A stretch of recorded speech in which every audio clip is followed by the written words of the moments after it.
Isang US na pangalawang piloto ang nailigtas mula sa kaloob-looban ng Iran sa isang rescue mission na tinawag ni Pangulong Trump na isa sa pinakamapanghahas sa modernong kasaysayan ng militar. Ang malaking balita nitong weekend ay ang Pagpapabagsak ng isang American F-15. May espesyal na teknolohiya at lihim ang CIA para hanapin ang taong ito at Amerikanong bayani.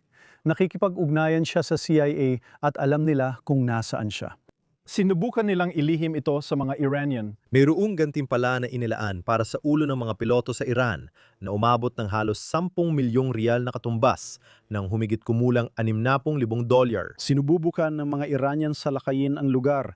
Kinuha nila ang 12 dosenang naipit at sinikap ng IRGC na marating ang lugar pero nailabas siya. Ayon kay Pangulong Trump sa NBC News, hindi maapektuhan ng pagbagsak ng eroplano sa Iran ang pakikipagnegosasyon sa Iran.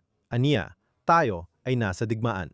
Nagbabala ang Pangulo na 48 oras na lang ang natitira sa negosasyon bago bumukas ang mga pintuan ng impyerno. Kung hindi tumugon ang mga Iranian sa mga Amerikano, lalakas ang pag-atake at tuluyang wawasakin ang natitirang kapangyarihan ng kasalukuyang pinuno ng Iran.